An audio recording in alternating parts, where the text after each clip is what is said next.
बहुत समय पहले की बात है। कृष्णनगर में एक बहुत बड़ा व्यापारी रहता था। वो दो ऊँट के पीठ पर सामान उठाकर व्यापार करने के लिए दूसरी जगह पर ले जाता था। वहाँ व्यापारी सामान बेचता और शाम होने से पहले घर लौट आता था। ऐसे ही कुछ दिन बीत गया। एक दिन व्यापारी के दो ऊँट में से एक ऊँट सामान नहीं ले जा सका क्योंकि वो बूढ़ा हो गया था। व्यापारी ने ऊँट की ये हालत देखकर उसे हमेशा के लिए आजाद कर दिया और अपने घर से बाहर निकाल दिया। तब ऊँट दुखी होकर वहाँ से जंगल की ओर चला गया। चलते चलते वो एक घने जंगल में पहुंच गया और वहां अपना रास्ता भूल गया। अरे बाप रे, कितना घना जंगल है। मैं तो अपना रास्ता भूल गया हूँ। अब मैं कहाँ जाऊँ, किस तरफ जाऊँ, कुछ समझ में नहीं आ रहा है। लेकिन इधर बहुत सारा घास है, भूखा नहीं रहना पड़ेगा। मैं इधर ही रहने का इंतजाम करता हूँ। ऊँट उधर ही एक सुरक्षित जगह की तलाश करके रहने लगा। इस तरह कुछ दिन बीत गया। दिन के समय ऊँट जंगल का हरी हरी घास खाता और रात में एक गुफा के अंदर रहता था। इसी तरह जैसे तैसे करके उसका जीवन काट रहा था। एक दिन एक शेर उधर आया। उसके साथ उसका दो चेला सियार और तेंदुआ भी आया। फिर शेर ऊँट को देखकर रुक गया और बोला, अरे ये कौन सी जानवर है? मैंने ऐसा जानवर इस जंगल में कभी नहीं देखा। क्या वो भी हमारी तरह मांसाहारी जानवर है? महाराज, वो एक ऊँट है। अक्सर ये जानवर जंगलों में पाया नहीं जाते और वो हमारी तरह मांसाहारी नहीं है, शाकाहारी जानवर है वो। अच्छा, तो ये बात है। ठीक है, चलो पता लगाते हैं ये ऊँट इधर क्या कर रहा है और किस मकसद से इस जंगल में आया है। फिर तीनों मिलकर ऊँट के पास गए और कहे, अरे ऊँट भाई, तुम इस घने जंगल में क्या कर रहे हो? तुम्हें तो इस जंगल में पहली बार देख रहा हूँ। कहाँ से आ रहे हो तुम? अचानक शेर को सामने देखकर ऊँट डर गया। फिर शांत होकर बोला, शेर भैया, मैं एक व्यापारी के घर रहा करता था। मैं दिन भर उस व्यापारी के लिए काम करता था। लेकिन जब मैं बूढ़ा हो गया और भारी सामान उठाने में सक्षम नहीं रहा, तो मेरा मालिक मुझे घर से निकाल दिया। तुम्हारी बात सुनकर मुझे बहुत अफसोस हो रहा है। तुम्हारे साथ बहुत बुरा हुआ। अब तुम्हें चिंता करने की कोई आवश्यकता नहीं है दोस्त। आज से तुम मेरे सुरक्षा में रहोगे। चलो हमारे साथ। फिर ऊँट शेर के साथ चलने लगा। चलते चलते ऊँट बहुत खुश महसूस कर रहा था कि उसे एक शक्तिशाली दोस्त मिल गया। उसके मन में और कोई डर नहीं रहा। वो एक साथ रहने लगे। इस तरह कुछ दिन बीत गया। एक दिन शेर शिकार के लिए बाहर गया और उसका सामना एक गेंडे से हो गया। गेंडे के साथ लड़ाई करके वो घायल हो गया।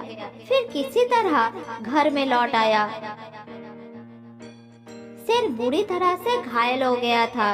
इस कारण वो शिकार के लिए बाहर भी नहीं जा सका।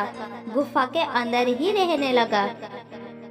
तेंदुआ और सियार भोजन के लिए शेर पर निर्भर थे।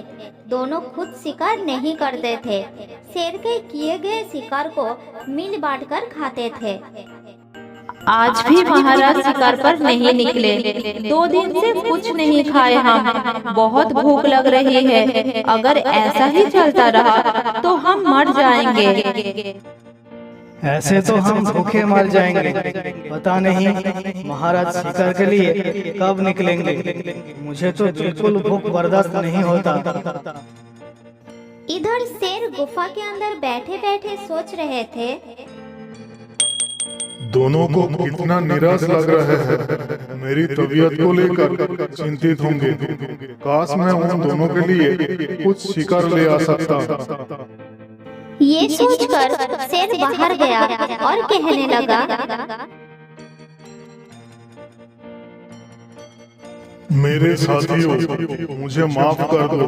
मैं तुम दोनों के लिए शिकार नहीं कर पा रहा हूँ। इस समय मैं बहुत कमजोर हूँ। जब तक मैं ठीक नहीं हो जाता, तुम दोनों को अपने आप कुछ न कुछ करना पड़ेगा।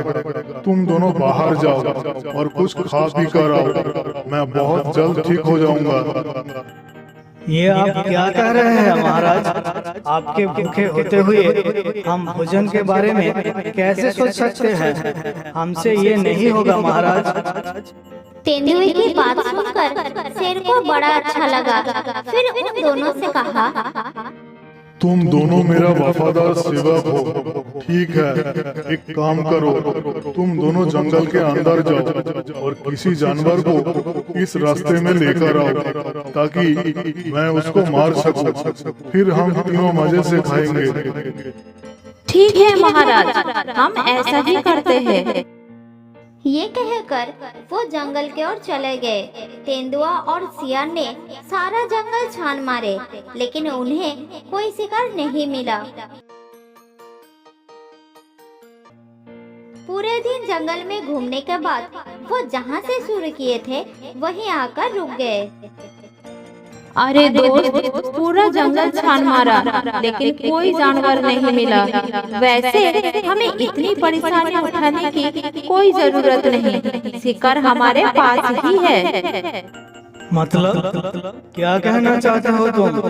जरा खुलकर बताओ दोस्त।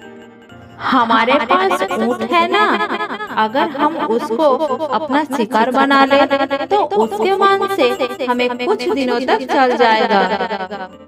ये क्या कह रहे हो तुम? महाराज उसको कभी हानि नहीं पहुंचाएंगे। वो उसका मेहमान है। क्या मेहमान को कोई मार सकता है भला?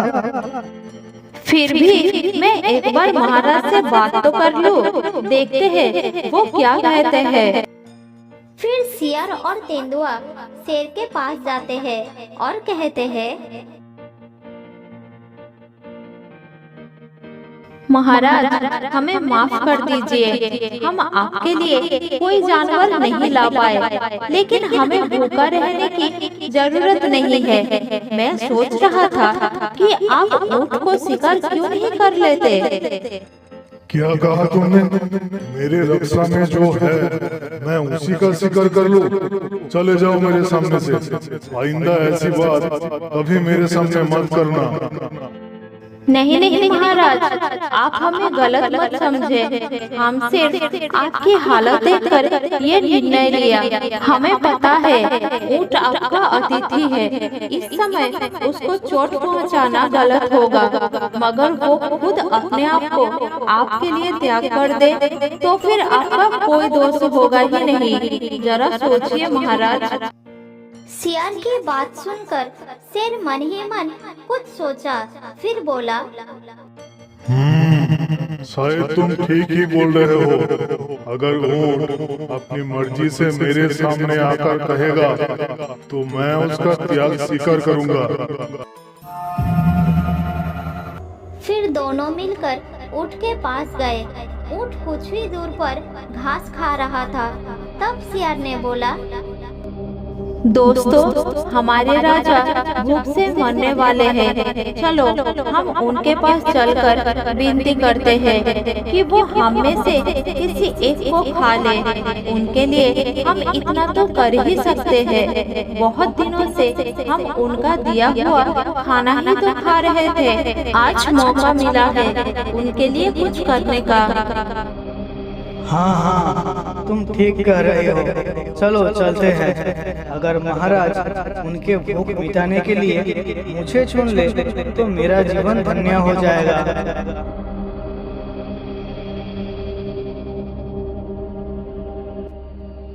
फिर तीनों मिलकर शेर के पास गए।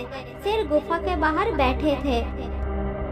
क्या हुआ दोस्तों, कोई शिकार मिला? अब भूख बर्दाश्त नहीं हो रहा है। नहीं महाराज, हम शिकार नहीं कर पाए। आप हम में से किसी एक को खाकर अपना भूख मिटाइए। आप हमारे लिए बहुत कुछ किए हैं महाराज। आज मैं आपके लिए कुछ करना चाहता हूँ। आप मुझे खा लीजिए महाराज। तुम बहुत छोटे हो सियार भाई, तुम्हें खाकर शेर जी का भूख नहीं मिटेगा। आप मुझे स्वीकार करें महाराज और अपना भूख मिटाइए। ये सब देखकर ऊँट ने सोचा, सभी शेर महाराज के लिए अपने अपने जान को आगे रखा, लेकिन शेर जी ने किसी को भी हानि नहीं पहुंचाया। मुझे भी प्रस्ताव रखना चाहिए, नहीं तो शेर जी क्या सोचेंगे? वो शायद मुझे भी रक्षा करेंगे। हाँ हाँ, प्रस्ताव रखना ही उचित होगा। ये सोचकर बेचारा ऊँट मन में साहस जुटाकर बोला, नहीं तेंदुआ भाई, तुम भी बहुत छोटे हो।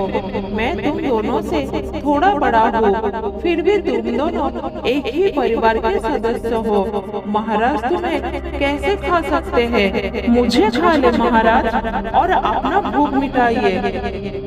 ऊँट की बात सुनकर कुछ देर के लिए सब चुप हो गए। फिर शेर ने बोला, मैं तुम्हारा प्रस्ताव स्वीकार करता हूँ भैया, तुम महान हो। क्या ये आप क्या कह रहे हैं महाराज? ऊँट का बात खत्म नहीं हुआ, तभी तीनों ने मिलकर ऊँट के ऊपर झपट पड़े। तीनों ने मिलकर ऊँट को मार दिया और अपना भूख मिटाया। धोखेबाजों ने ऊँट का भरोसा का फायदा उठाया। तो दोस्तों, इस कहानी से हमें ये सीख मिलती है कि हमेशा झूठे दोस्तों से सावधान रहना चाहिए।